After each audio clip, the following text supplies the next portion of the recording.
तो अभी हम लोग एक चैप्टर चालू कर रहे हैं। चैप्टर का नाम है फंडामेंटल्स ऑफ पार्टनरशिप। ठीक है। हम लोग बेसिकली पार्टनरशिप का एकदम बेसिक चीज पढ़ेंगे, बेसिक अकाउंटिंग पढ़ेंगे। पार्टनरशिप में बहुत सारा घटना होता है, वो सब चीज हम लोग एक एक करके हम लोग पढ़ते जाएंगे। देखो इंडिया में बहुत सारा चीजों के ऊपर बहुत सारा कानून बना। वैसे ही पार्टनरशिप के ऊपर एक एक्ट बना है, पार्टनरशिप एक्ट नाम से। पार्टनरशिप एक्ट 1932, ये 1932 में बना एक एक्ट।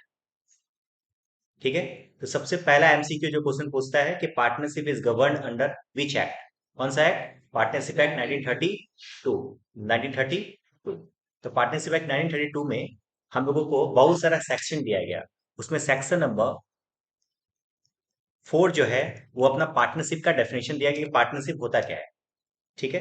हम एक ड्राइंग ड्रॉ कर रहे हैं, उस ड्राइंग से तुमको पार्टनरशिप का डेफिनेशन याद करवाएंगे। याद ध्यान रखना इंपॉर्टेंट है, डेफिनेशन एग्जाम में क्वेश्चन पूछता है। सेक्शन नंबर 4 में सिर्फ पार्टनरशिप का डेफिनेशन दिया गया। हम लोग पार्टनरशिप का अकाउंट पढ़ रहे हैं, लॉ थोड़ी पढ़ने जा रहे हैं हम लोग अकाउंट पढ़ने जा रहे हैं। तो अकाउंट्स में हम लोगों को सबसे पहला चीज पता होना चाहिए पार्टनरशिप क्या होता है। ठीक है। तभी तो अकाउंट्स पढ़ेंगे ना हम लोग। तो पार्टनरशिप का definition section number 4 partnership act 1932 में दिया गया है कि पार्टनरशिप क्या होता है। उसमें क्या दिया गया समझना है। हम इसको ड्राइंग से बता रहे हैं, ड्राइंग से खाली ध्यान रखना तो तुमको याद रहेगा। पार्टनरशिप का मतलब होता है दो जन के बीच का रिलेशनशिप। क्या होता है बताओ? Partnership means the relationship between two person. Relationship between two person where they agree for sharing the profit. Sharing the what? Profit. वो लोग यहाँ पे एग्री करते हैं कि हम लोग अब प्रॉफिट को क्या करेंगे? बांटेंगे। सबसे पहले क्या बताया? Partnership is a relationship between two person where they agree to share their profit of what?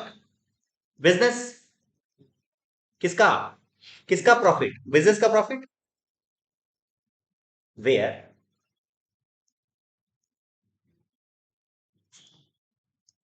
one is acting for another for all and और बोल दो all are acting for all। ये शायद लास्ट वाला पॉइंट तुमको समझ में नहीं आएगा, बाद में के सारा क्लियर हो। डेफिनेशन याद करा देंगे, ध्यान रखना, खाली ड्राइंग से याद रखना। क्या बताया? पार्टनरशिप कौन सेक्शन में कौन सा? 4। क्या बोला गया? Partnership is a relationship between two person. Relationship between two person where they agree their profit. Profit of what? Business. Of what? Business. Where one is acting for another, one is acting for all और all is acting for all. इसका मतलब समझाते थे। इसका मतलब ये बोला गया कि पार्टनरशिप का मतलब होता है दो लोगों के बीच का वो रिलेशनशिप जिसके अंदर में दोनों जन एग्री हुए कि प्रॉफिट को हम लोग बांटेंगे। और किसका प्रॉफिट? बिजनेस का प्रॉफिट को हम लोग बांटेंगे, जिसमें या तो सब पार्टनर्स मिलकर काम कर रहे हैं या तो फिर एक पार्टनर सबके लिए काम कर रहा है। एग्जाम्पल समझाते देखो। मान लो ये पार्टनरशिप बिजनेस है जिसमें ए, बी और सी तीन अलग अलग लोग हैं, मिलकर बिजनेस स्टार्ट किए हैं, दुकान खोले हैं। कभी ए बैठता है, कभी बी बैठता है, कभी सी बैठता है, तीनों मिला के बिजनेस कर चला रहा है। तो क्या ये पार्टनरशिप बिजनेस है? यस। बट एक और बिजनेस है, एक और दुकान है जिस दुकान में ए, बी, सी तीन पार्टनर है। बट प्रॉब्लम ये है कि बी और सी अमीर आदमी है, वो लोगों का अलग से भी कुछ बिजनेस है। तो ले क्या करता है ना, बी और सी कभी भी बिजनेस में नहीं जाता, हमेशा ए दुकान खोलता है और दुकान बंद करता है। सारा का सारा दिन भर का जो भी थकान कौन सहता है? ए सहता है। बी और सी उससे कोई मतलब नहीं है, बट हाँ वो लोग पैसा लगा के रखा है, कल को जाकर प्रॉफिट कमाएगा तो मिलेगा। तो क्या ये पार्टनरशिप नहीं है क्या? आंसर इज है। तो लॉ में क्या बोला गया है? लॉ में बोला गया partnership means all is acting for all, सभी कोई काम कर रहे हैं सभी लोग के लिए, या फिर one is acting for all, या तो फिर एक आदमी सभी के लिए काम कर रहा है। समझ में आया बात? क्या पार्टनरशिप का डेफिनेशन तुम लोग लिख लोगे? पार्टनरशिप व्हाट बताओ एज पर सेक्शन कौन सा? सेक्शन कौन सा? 4। कौन से एक्ट में? Partnership act 1932। क्या बोलेगा? Partnership is a relationship between between two person where one is acting. तो अब यहाँ पे डेफिनेशन को हम लोग पढ़ते हैं। अपना ये नोट्स है, ये नोट्स तुमको मिलेगा, बुक में लिखा होगा। तो पार्टनरशिप का एकदम सबसे पहला जो डेफिनेशन दिया गया है, ये देख लो एक बार, तुमको समझ में आ जाएगा। देखना, एज पर सेक्शन कौन सा, 4। पार्टनरशिप कौन सा एक्ट में, partnership is what, partnership is a relationship between two or more person who agreed to share the profit of what, business, जो कि बाय ऑल पार्टनर कर सकते हैं, या फिर any of them acting for all, any of, उसमें से कोई भी एक सभी के लिए। समझ में आया, डेफिनेशन लिख लोगे आप, याद रहेगा। ठीक है, अब तुम लगे बाद कॉपी में जाओ, कॉपी में जाके ड्राइंग बना लो जल्दी से, बिना देखे बनाओगे तो ज्यादा बेटर रहेगा, परमानेंटली तुम्हारे माइंड में फिट हो जाएगा। लिख लिए क्या,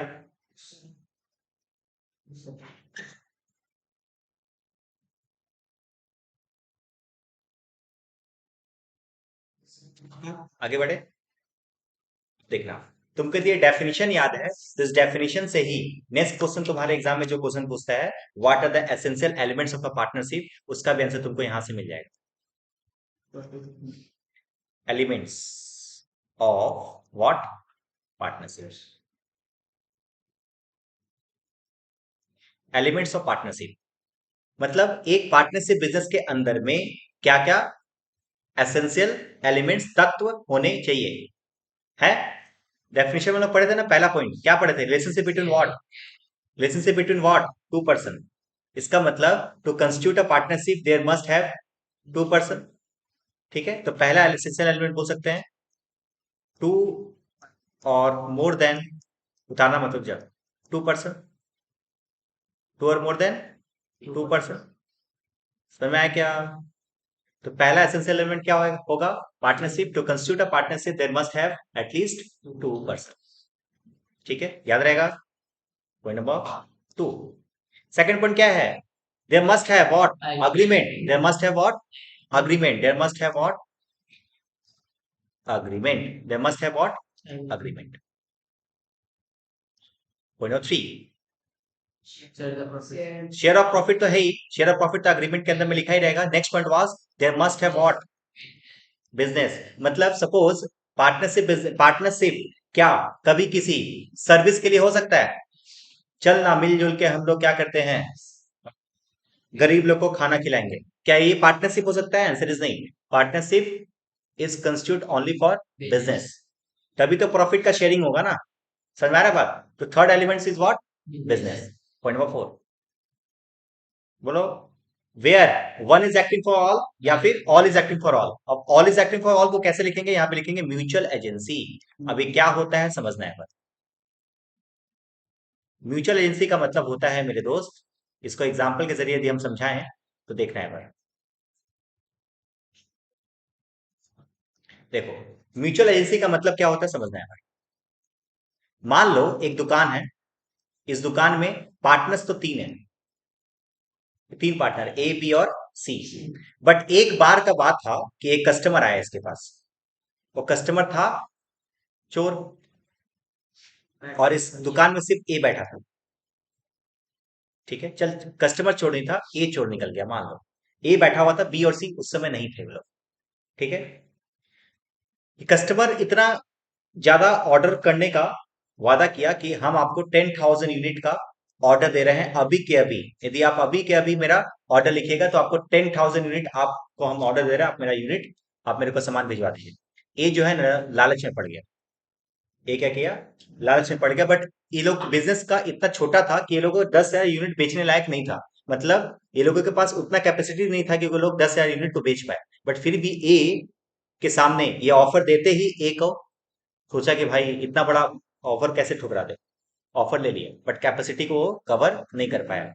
हुआ क्या देखो, अब क्वेश्चन ये है कि बताओ, ये तो वादा कर दिया कि आपको हम 20 तारीख को, मान लो ये डेट था कि 20 मई को आपको हम ये सारा का सारा 10,000 यूनिट आपको प्रोवाइड कर देंगे। हुआ क्या, 20 मई आ गया, और 20 मई आने के बाद ये यूनिट नहीं भिजवा पाया। तो ये जो बंदा कस्टमर था ना, ये कस्टमर इसके ऊपर केस कर दिया। अब केस होने के बाद मेरे को बताना, मेरा क्वेश्चन ये है कि क्या बी और सी दोनों फंसेगा कि सिर्फ ए फंसेगा, तीनों फंसेगा ना, तीनों फंसेगा। इसी को बोलते हैं म्यूचुअल एजेंसी। कोई एक काम किया बट भुगतना सबको है, इसी को क्या बोलते हैं हम लोग? Mutual agency. समझ में आया बात? याद रहेगा? यहां तक उतारना अगर। चलो, अब हम लोग इसको और डिटेल में पढ़ेंगे। पहले पहले ऊपर ऊपर से याद हो गया कि क्या क्या एसेंशियल एलिमेंट्स होते हैं। देखो, लिखने लायक ना बहुत सारे एसेंशियल एलिमेंट तुम और भी लिख सकता है। लिखना है तो पॉइंट नंबर 5 लिख सकता है, क्या? शेयर ऑफ प्रॉफिट लिख सकता है ना? एक और चीज लिख सकता है, लाइबिलिटी। पॉइंट नंबर 6 क्या है? लाइबिलिटी। ठीक है, लिखने लायक हम लोग 6 एडजस्टमेंट हो सकता है, 6 हमारा एसेंशियल एलिमेंट हो सकता है। लिखना है तो लिख लो, 5 और 6। शेयर ऑफ प्रॉफिट और दूसरा क्या है? लाइबिलिटी। लिख ले, लिख ले, लिख ले। लिखना लिखना लिखना, समझाते हैं अभी।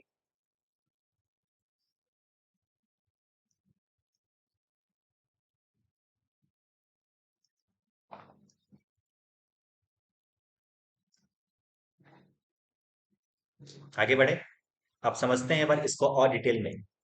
हम यहाँ पे बोल के निकल गए क्या कि to constitute a partnership there must have at least, but at least 2% समझ में आता है क्या? मैक्सिमम लिमिट भी कुछ है?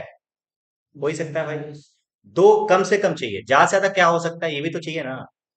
तो यहाँ पे लॉ में लिखा गया है कि जो जो दो है ना, 2 से लेके 50 मेंबर्स हो सकते हैं। मतलब एक पार्टनरशिप बिजनेस के अंदर में 2 से लेके 50 पार्टनर्स हो सकते हैं। क्लियर रहेगा? याद रहेगा पक्का? देख लो एक बार बगल में। 2 to 50 नेक्स्ट क्लास पूछेंगे सब। और सबके ऊपर थ्योरी भी पूछता है, सबके ऊपर एमसीक्यू पूछता है। अभी से तुम्हें ध्यान दोगे। और जो हम लिखा रहे हैं ना, सिर्फ उसको एक अलग से कॉपी में लिख के रखना। सम्स का कॉपी अलग बनाओ, और जो कॉन्सेप्ट हम लिखा रहे हैं उसका एकदम कॉपी अलग बनाओ। वो कॉन्सेप्ट एक जगह पे लिखा रहेगा ना, तो तुमको एग्जाम में बहुत हेल्प मिलेगा वो रिवीजन के टाइम। ठीक है, तो हम क्या होता है, 2 और मोर देन 2 पर्सन होना चाहिए, जिसके अंदर में मिनिमम कितना हो सकता है? 2, मैक्सिमम कितना हो सकता है? 50। बट हम तुमको बता दें, 50 मेंबर्स हम लोग पार्टनरशिप एक्ट में नहीं लिखा हुआ, ये कंपनीज एक्ट में लिखा हुआ। कहाँ लिखा गया बताओ? ये भी लिख लो एक बार, कंपनीज एक्ट लिख लो एक बार। ये 50 मेंबर जहां पे लिखा हुआ, कहाँ पे लिखा हुआ है? कंपनीज एक्ट 2013 लिख लो एक बार। ये भी क्वेश्चन पूछता है कि बताओ, ये जो 50 मेंबर्स का जो कॉन्सेप्ट है, ये 50 पार्टनर्स हो सकते हैं मैक्सिमम, ये कहाँ पे लिखा हुआ है? Companies act 2013, 2013। ठीक है, ठीक है। आगे देखते हैं अग्रीमेंट। अब क्वेश्चन अराइज होता है कि सर अग्रीमेंट का मतलब क्या होता है? अग्रीमेंट का मतलब क्या होता है मेरे दोस्त, बोल। चलो आओ। अग्रीमेंट, अग्रीमेंट का मतलब क्या होता है? दोनों पार्टनर्स बैठे, दोनों पार्टनर या फिर 10 पार्टनर जो भी है, सभी पार्टनर्स आपस में बैठे, और आपस में बैठने के बाद किसी पर्टिकुलर चीज के ऊपर अग्री हो गए। किसी पर्टिकुलर चीज के ऊपर क्या हो जाना? अग्री होने को ही तो क्या बोलते हैं हम लोग? अग्रीमेंट। अग्री होते ही तो उसे क्या बोलते हैं हम लोग? अग्रीमेंट। क्या ये अग्रीमेंट, ये अग्रीमेंट जो होगा, तो क्या ये अग्रीमेंट रिटर्न हो सकता है? लिखा हुआ होना चाहिए? क्या ये ओरल हो सकता है, बोल के हो सकता है? आंसर इज यस, दोनों ही पॉसिबल है। मतलब अग्रीमेंट में बी रिटन और ओरल, में बी रिटन और ओरल। बट याद रखना, सकता है। क्या ये ओरल हो सकता है? आंसर इज रिटन भी हो सकता है और ओरल भी हो सकता है। अच्छा, इस एग्रीमेंट को क्या बोलते हैं पता है? इस एग्रीमेंट को बोला जाता है पार्टनरशिप डीड। क्या बोलते हैं बताओ? पार्टनरशिप डीड, इसको बोलते हैं पार्टनरशिप डीड।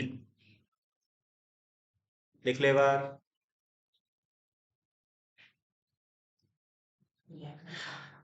नेक्स्ट क्वेश्चन, क्या पार्टनरशिप डीड बनाना जरूरी है? एकदम बनाना ही पड़ेगा? आंसर इज नहीं, it's optional. It's what? Optional. Partnership deed बनाना जरूरी नहीं है, ये ऑप्शनल है। लॉ में लिखा गया है, बनाओ चाहे ना बनाओ, तुम्हारे ऊपर है। बनाओगे तो ठीक रहेगा, नहीं बनाओगे तो थोड़ा सा दिक्कत होगा, बट कोई बात नहीं, हम लोग सह लेंगे। ठीक है, मतलब पार्टनरशिप डीड बनाना कंपलसरी नहीं है। क्लियर है पक्का? नेक्स्ट पॉइंट, हम लोग यहाँ पे दो चीज पढ़े, 2 और मोर देन 2 पर्सन, तो मिनिमम कितना होगा? 2, मैक्सिमम कितना होगा? 50। कहाँ पे लिखा गया? ये कंपनी एक्ट 2013 में। उसका फिर हम लोग पढ़े क्या? एग्रीमेंट रिटन हो सकता है, आंसर इज यस। ओरल हो सकता है, आंसर इज यस। क्या पार्टनरशिप, उसके एग्रीमेंट को क्या बोलते हैं? Partnership deed. और पार्टनरशिप डीड क्या बनाना जरूरी है? आंसर इज नहीं, ऑप्शनल है। कंपलसरी नहीं है, ऑप्शनल है। नेक्स्ट पॉइंट है पॉइंट नंबर 3, बिजनेस। सिंपल है, देखो पता है इसके अंदर में कुछ ज्यादा कुछ पढ़ना नहीं है, तो याद रखना कि बिजनेस, बिजनेस क्या ही पार्टनरशिप हो सकता है। और सभी पार्टनरशिप को हम लोग बोलते हैं फॉर्म। क्या बोलते हैं बताओ? फॉर्म। चारों पार्टनर्स देखो, अलग अलग इंडिविजुअल को बोलते हैं पार्टनर्स। चारों पार्टनर मिल गए तो उसे क्या बोलेंगे? Form, partnership form. लिख लो एक बार।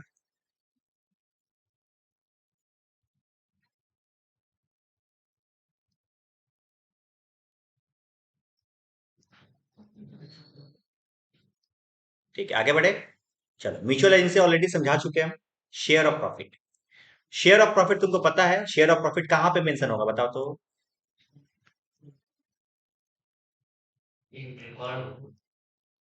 Partnership deed. जो एग्रीमेंट होता है उस एग्रीमेंट में लिखा रहेगा ना भाई, किसको कितना प्रॉफिट मिलेगा। ठीक है, तो mention in partnership deed. If not mention, if not mention, मान लो पार्टनरशिप डीड में लिखना भूल गए वो लोग, पार्टनरशिप डीड में लिखना भूल गए, तो बताओ ना तुम्हारे हिसाब से क्या होना चाहिए? क्या करोगे तुम रहोगे तो? इक्वली मान ले। लिख लो एक बार, इक्वली। मतलब पार्टनरशिप डीड में यदि रेशियो दिया हुआ है तो उस रेशियो से बांट देना। नहीं दिया हुआ तो क्या मानेंगे? इक्वली, आधा आधा आधा आधा सब कुछ खा लो।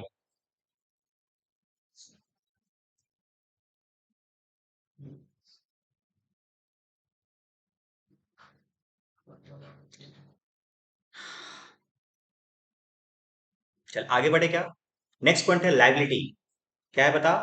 लाइबिलिटी। अभी लाइबिलिटी क्या होता है समझना है भाई।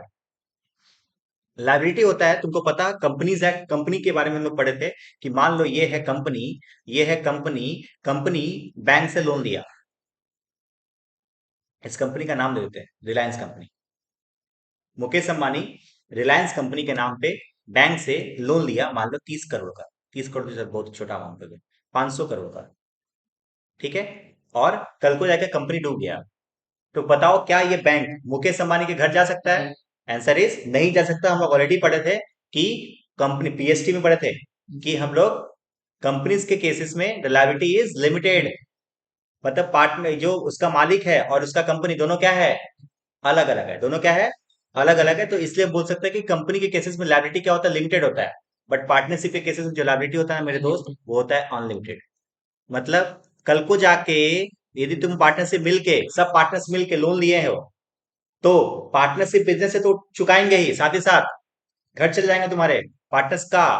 पर्सनल एसेट्स भी क्या हो जाएगा? नीलामी होना स्टार्ट हो जाएगा। आपका पर्सनल एसेट को भी बेच के पैसा हम लोग चुकाना स्टार्ट कर देंगे। समझ के बाद डालो जल्दी से। हो गया। हम लोग अभी पार्टनरशिप पढ़े, उसका एसेंशियल एलिमेंट्स पढ़े। याद रहेगा? पार्टनरशिप का डेफिनेशन कोई बताएगा क्या?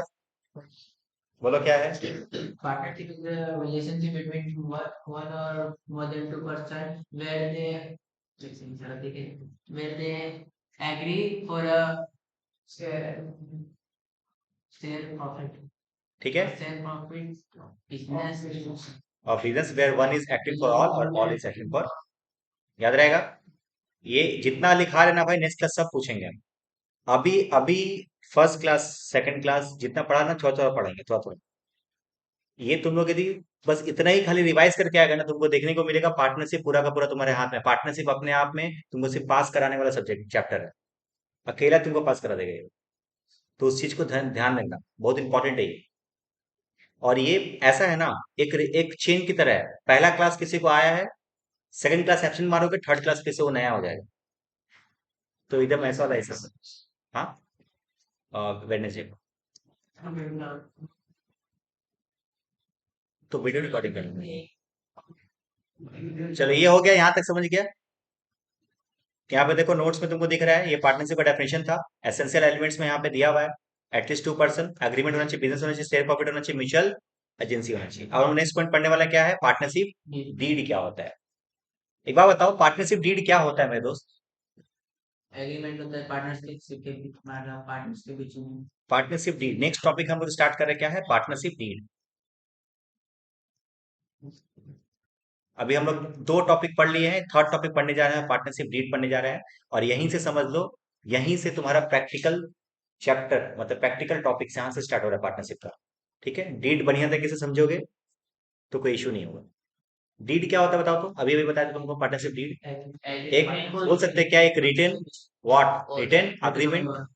नहीं भाई, ओरल का भी डीड कैसे हो सकता है? डीड का मतलब होता है वसीयत, कागजी दस्तावेज। ठीक है, तो रिटन अग्रीमेंट को क्या बोलते हैं हम लोग? Partnership deed. बट याद रखना, क्या किसी भी कागज में लिख के दे दे तो क्या वो पार्टनरशिप डीड बन जाएगा? आंसर इज नहीं। उसको हमेशा कोर्ट के पेपर पे रिकॉर्ड करोगे तब तो इंडिया में ना एक एक्ट है, उस एक्ट का नाम है स्टैम्प। एक मिनट भैया, स्टैम्प है ना, स्टैम्प एक्ट 1989। स्टैम्प एक्ट 1989, ये एक एक्ट है इंडिया में। इस एक्ट के जरिए आप स्टैम्प पेपर पे आप लिखोगे, तब हम लोग मानेंगे कि वो क्या है, एग्रीमेंट है। अदरवाइज एग्रीमेंट वैलिड ही नहीं मानेंगे हम लोग। नॉर्मल कागज में लिख देना क्या पार्टनरशिप डीड मान लें? आंसर इज नहीं। तो तुमसे क्वेश्चन पूछा जाए तो सर पार्टनरशिप डीड क्या होता है, तो ऐसे लिखेंगे, partnership deed is a written agreement which is stamp act 1989। याद रहेगा, which is stamped in which is created, which is made under stamp act 1989। 1989। एकदम टेंशन की जरूरत नहीं, तुमको अच्छे तरीके से डेफिनेशन यहाँ पे दिया हुआ है। Partnership deed is a written agreement, what, written document which contains conditions and partnership. Partnership के अंदर में जितने भी टर्म्स एंड कंडीशन है, सबका सब चीज उसके अंदर में लिखा रहता है, उसे क्या बोलते हैं, पार्टनरशिप डीड। ठीक है, अच्छा। अब यहाँ पे जो नेक्स्ट पॉइंट पढ़ना है वो कंटेंट्स होता है।